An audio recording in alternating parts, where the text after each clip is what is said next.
দর্শক, এখন আপনাদের মাঝে আমি একটি ঘটনা নিয়ে এসেছি। এই ঘটনাটি শোনা আমাদের মহল্লারই একটা বড় ভাইয়ের থেকে, কিন্তু ঘটনা ঘটেছিল ভাই চাকরি ক্ষেত্রে নোয়াখালীতে চাকরি করতো। চাকরি ক্ষেত্রে 2-4 বছর ওখানে থাকতো। থাকার পরে যখন ওই ভাইটা এসেছে আমাদের এলাকায়, মানে চাকরি শেষ, তারপর চলে এসেছে একবারে, এসে এখন ব্যবসা করতেছে। ওর ব্যবসায়ের দোকানে বসে থেকে মানে কথা বলতে বলতে গল্প করতে করতে এক সময় একটা কথা উঠে আসে। এই কথাটা হচ্ছে এই ভাইয়াটা মানে ভৌতিক একটা ঘটনা শুরু হয়। এরকম করতে করতে ভাই বলল, আমি যেখানে চাকরি করতাম ওখানে একটা ফ্যামিলির সাথে এরকম একটা ঘটনা ঘটেছে। এই ঘটনাটি আমরা তার মুখ থেকে শুনেছি। পরে বিস্তারিতভাবে সব কিছু A to Z আমাদের বলতে শুরু করে। তারপরে আমরা মানে শোনার পরে ভাবলাম সবার সাথে একটু উপস্থাপনা করি এবং শেয়ার করি। ঘটনাটি আমায় খুব ভালো লেগেছে। তো চলুন আর দেরি না করে চলে যাই ঘটনায়। নোয়াখালীতে থাকে একটি ফ্যামিলি। এই ফ্যামিলির মধ্যে মানে জয়েন্ট ফ্যামিলি, সবাই একসাথে থাকে। তাদের বাড়ির বৌমার সাথে এই ঘটনাটি ঘটে। এই ঘটনাটি প্রথমে বুঝতে পারে না, এক পর্যায়ে একটি লাস্টে যে বুঝতে পারছে ঘটনাটি মানে কীরকম হয়েছে আর কি, মানে কি ভৌতিক একটি ঘটনা। ওই মেয়েটা নামাজ পড়তো, 5 ওয়াক্ত নামাজ পড়তো, আমল করতো এবং দোয়া দরুদ পড়ে ঘুম আসতো। এরকম করতে করতে একটি হিন্দু জিন এমনভাবে ওকে আকর্ষণ করে, আকর্ষণ করতে করতে এক পর্যায়ে ওই জিনটা ওই মেয়েটা শরীরে মানে প্রবেশ করে, কিন্তু ফ্যামিলি কেউ অথবা ওই মেয়ে কেউ বুঝতে পারে না এই জিন ওকে আসর করেছে। সবাই বুঝতে মানে জিন পরি বিশ্বাস কম করে, অসুস্থ হয়ে পড়ে, মাথা ব্যথা করে, শাশুড়ির সাথে খুব খারাপ ব্যবহার করে, স্বামীর সাথে অত্যাচার করে, মানে এরকম করে সবকিছু চেঞ্জ হয়ে যায়। তখন সবাই বলে 5 ওয়াক্ত নামাজ পড়ে, মানে ভালো একটা মেয়ে, হঠাৎ করে এরকম করে বদলে যাওয়া মানে কি? তখন মেন্টালি একটা ডাক্তারের কাছে নিয়ে যায়। যাওয়ার পরে মানে পরীক্ষা করে, সব কিছু পরীক্ষা করার পরে এক পর্যায়ে মানে কোনো কিছু ধরা পড়ে না, কিন্তু ডক্টর বলে একটু ডিপ্রেশনে আছে, চিন্তায় আছে, হতাশায় আছে।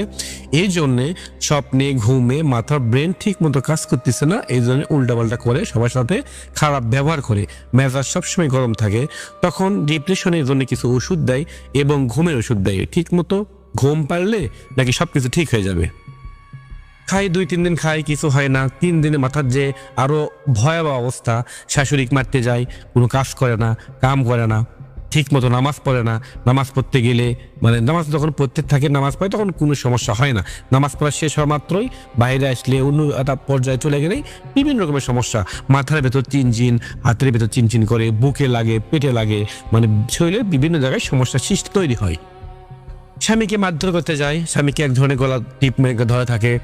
শাশুড়িকে মারতে যায়, শাশুড়ির সাথে খুব খারাপ ব্যবহার করে, শ্বশুরের সাথে কথা বলতে চায় না এবং এক পর্যায়ে শ্বশুরের সাথে তুই তাকারি করে কথা বলে। আর আমাদের সমাজে দেখেন, শ্বশুরির সাথে যখন তুই তাকারি খারাপ ব্যবহার করে, তখন সবাই বলে মেয়েটা খুব খারাপ। কিন্তু এই ঘটনায় এই মেয়েটা খারাপ এত না, কেউ বলতে পারবে না খারাপ, কিন্তু শ্বশুর শাশুড়ি জানে এই মেয়েটা এতটা খারাপ না, ওই কি জানি এটা হয়েছে, একটা প্রবলেম হওয়ার কারণে এরকম খারাপ ব্যবহার করতেছে। তখন একটি বাচ্চা আছে, বাচ্চাকে কষ্ট দেয়, বাচ্চাকে মানে চাপ দিয়ে ধরে থাকে, বাচ্চাকে আঘাত দেয়, বাচ্চাকে মারে, ঠিক মতো খাওয়ায় না। এরকম পরিবর্তন দেখার কারণে ওরা এক সময় একটা হুজুরের কাছে নিয়ে যায় ওই মেয়েটাকে, ভাবে হয়তো জিন পরির কোনো আসর হয়েছে। এই জন্য একটা হুজুরের কাছে যখন নিয়ে যাওয়ার পর ওই হুজুর যখন ওকে তদবির করে, মানে ওকে রোকেয়া করার পরে এক পর্যায়ে যে ওই মেয়েটা মানে ওই হুজুর বুঝতে পারে ওই জিন ওকে ডিস্টার্ব করতেছে। তখন হুজুর কিছু আমল দেয় এবং কিছু দোয়া দেয়, কিছু রোকায়া করার জন্য ওই মেয়েটাকে বলে। ওই মেয়েটা মনোযোগ সহকারে সবকিছু শোনার পরে ওরা সবাই বাসায় চলে যায়, কেননা ওই হুজুর বলতেছে ওই জিনটা এখন ওকে প্রবেশ করেনি, ওর কাছে থাকে না, যায় না, এই জন্য এতটা ইয়া করেনি। বলতেছে এরকম রোকেয়া করলে, দোয়া দুরুদ পড়লে, এই কিছু আমল করলে আস্তে আস্তে এই মেয়েটা ঠিক হয়ে যাবে।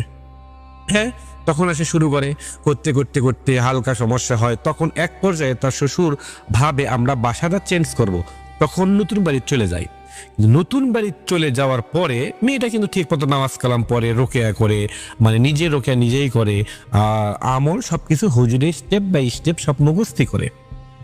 তখন এক পর্যায়ে ওই মেয়েটা মরার জন্য একটি পুকুরে চলে যায়, যে ঝাঁপ মারে, তারপরে নিজের মাথা নিজেই দেওয়ালে আসর মারে, মানে আশ্রয় কপাল ফেটে রক্ত বাড়াইছে, তার বাচ্চাকে পা ধরে উল্টে দিক করে থাকে, স্বামীকে আঘাত করে যায়, মারধর করে, প্রচুর শক্তি চলে আসে। ওইটা হয় মাঝে মাঝে, সব সময় না। তখন এরম করে তখন 10-15 দিন চলে যায়। 10-15 দিন চলে যাওয়ার পরে ভাবে এভাবে তার সংসার করা যায় না, এইভাবে করে তো আর চলা যায় না। তখন তার স্বামী ওই মেয়েটাকে নিয়ে চলে যায় আবার ওই হুজুরের কাছে। যাওয়ার পরে হুজুর তখন মাঝখানে বসে দোয়া দরুদ পড়তে শুরু করে এবং তাকে রোকায়া করাতে শুরু করে। এক পর্যায়ে আধা ঘন্টা এরম করে দোয়া দরুদ পড়ার পর ওই মেয়েটার শরীরের ভেতর ঝাঁকুনি দিয়ে ওঠে। ওঠার পর তখন ওই হুজুরটা বলে, তুই কে আছিস, তোকে আমি বন্দি করে দিলাম, তুই কে বল, তোর পরিচয় দে। তখন গভীর গর্জনে বলে, আমি হচ্ছে জিন, আমি এই মেয়েটার সাথে আছি, আর তুই আমার কেন ডেকেছিস? তখন হুজুর বলে, আমি তোকে ডেকেছি এই জন্য, তুই কেন এই মেয়েকে ডিস্টার্ব করতেছিস, এই মেয়েটার অপরাধ কি? তখন বলে, আমি মেয়ে যখন নতুন বাড়িতে ছিল তখন আমি এতটা ডিস্টার্ব করিনি, এতটা কষ্ট দিইনি, কিন্তু নতুন বাড়িতে যখন চলে যাচ্ছে আর এরই মাঝে যখন আপনার কাছে আসছিল, আপনি কিছু দোয়া দরুদ আমল শিখিয়ে দিয়েছেন, নিজেই নিজের শরীরে রোকেয়া করে, তখন সেই মেয়ের কাছে আমরা যাইতে পারি না। দূর থেকে দেখি, তখন সিদ্ধান্ত নিলাম ওই মেয়েটাকে আমরা মেরে ফেলে দেবো। এই জন্য পুকুরে নিয়ে গেছিল, নিজের গলা নিজে চাপ দিয়ে ধরেছিল, মারার চেষ্টা করছিল, মারতে পারেনি। এই জন্য মারতে পারেনি, মেয়েটি 5 ওয়াক্ত নামাজ পড়ে এবং ওই মেয়েটা দোয়া দরুদ পরে হুজুরের দেওয়া আমলগুলো সমস্ত মুখস্থি করে ঠিক মতো আমল করতে শুরু করে। এই জন্য ওই হিন্দু জিনটা ওকে কিছু করতে পারে না। আর জিনের সংখ্যা যখন হুজুর প্রশ্ন করে, তোরা কতজন? বলে, আমরা তো প্রচুর জন ছিলাম, 1 লাখ ছিলাম, কিন্তু এখন আমরা এত নাই।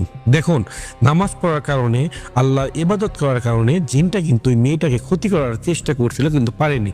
এক পর্যায়ে যখন বাসা চেঞ্জ করছে, যখন আমল বাড়িয়ে দিয়েছে, তখন ওই জিনটা ওই মেয়েটাকে মেরে ফেল দেওয়ার জন্য একদম ভাবে চেষ্টা করছে, কিন্তু পারেনি। কারণ ওই মেয়েটা আল্লাহর পথে ছিল, ইমানদার ছিল একটু হলেও। পরে হুজুরটা বলে, তাহলে তোরা কি কি কষ্ট দিয়েছিস? তখন এক পর্যায়ে ওই জিনটা 1 মিনিট থেকে বলতে শুরু করে, ওই মেয়েটাকে আমরা কষ্ট দিয়েছি, মাথায় যন্ত্রণা দিয়েছি এবং পেটে আঘাত দিয়েছি, হাতে আঘাত দিয়েছি, মেয়ের বাচ্চাকে মারধর করি, স্বামীকে মারার চেষ্টা করছি, তার শাশুড়ির সাথে দেখা করতে দিই না, তার শাশুড়িকে সহ্য করতে পারে না, শ্বশুরকে তুই তাকারি করে গালি দেয় যাতে ওই মেয়েটার সংসার নষ্ট হয়ে যায়। এবং ওই মেয়েটাকে যখন নতুন বাড়িতে চলে গেছে, আপনার আমল যখন করতে শুরু করছে, তখন আমরা ঠিক মতো কাছে যাইতে পারি না। তখন এক পর্যায়ে আমরা সিদ্ধান্ত নিই ওই মেয়েটাকে আমরা মেরে ফেলে দেবো।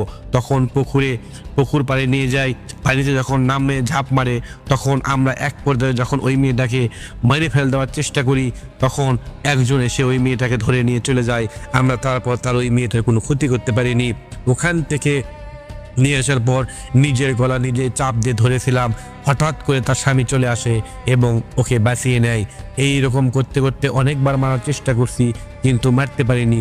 তখন হুজুর বলে, তোরা নিষ্ঠুর, তোরা ভালো না, তোরা মানুষকে কষ্ট দিস, তোরা জিন জাতি, তোদেরকে আমরা দেখতে পারি না, কিন্তু তোরা আমাদের দেখতে পারিস, তোদের একটা জীবন আছে, তোদের পৃথিবী আছে, তোরা ওখানে থাকবি, এখানে কেন আছিস?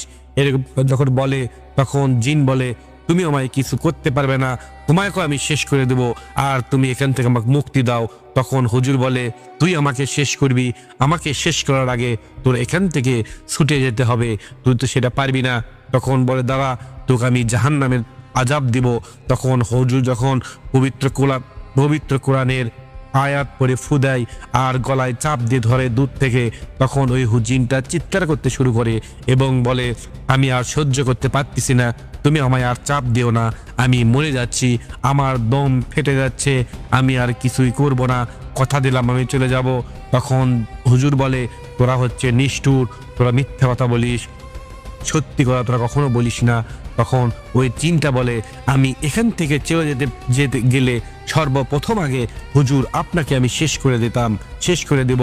তখন হুজুরকে যখন চ্যালেঞ্জ দেয়, যখন হুজুরকে হুমকি দেয়, তখন হুজুর এক পর্যায়ে খেপে যে বলে, তোদেরকে আর বাঁচতে দেব না, তোদেরকে এখন শেষ করে দেব।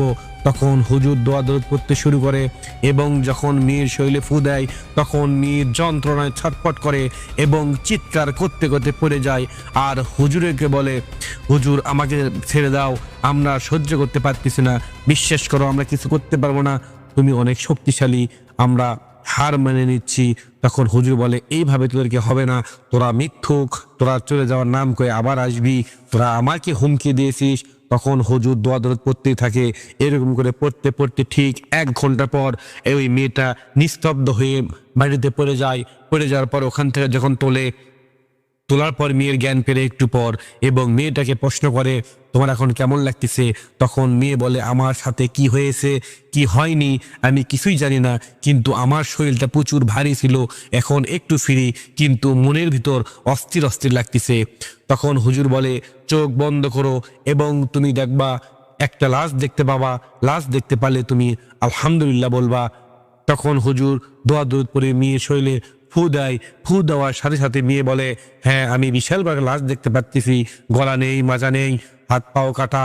তখন হুজুর বলে আলহামদুলিল্লাহ বলার পর বলে তুমি এখন নিচের দিকে হালকা করে থুতু দাও, দেখবা ওর শরীরে আগুন জ্বলে উঠবে। তখন মেয়েটা যখন হালকা করে থুতু দেয় নিচের দিকে, তখন হুজুর দোয়া দরুদ পড়ে ফু দেয়, এবং ওই পর্যায়ে ওই মেয়েটা বলে হ্যাঁ প্রচুর আগুন জ্বলে উঠেছে ওই শরীরে। তখন হুজুর বলে কম না বেশি। তখন মেয়ে বলে এতটা বেশি, আমি আর সহ্য করতে পারতেছি না, আমি আর দেখতে পারতেছি না। হুজুর বলে তুমি চোখ খুলবে না কেন, নিজের চোখ দিয়ে দেখো, ওকে পুড়ে আগুন দিয়ে শেষ করে দিয়ে তারপর তোমাকে মুক্তি হয়ে যাবে, তোমার আর সমস্যা হবে না, তুমি কি চাও না তুমি ভালো হয়ে যাও।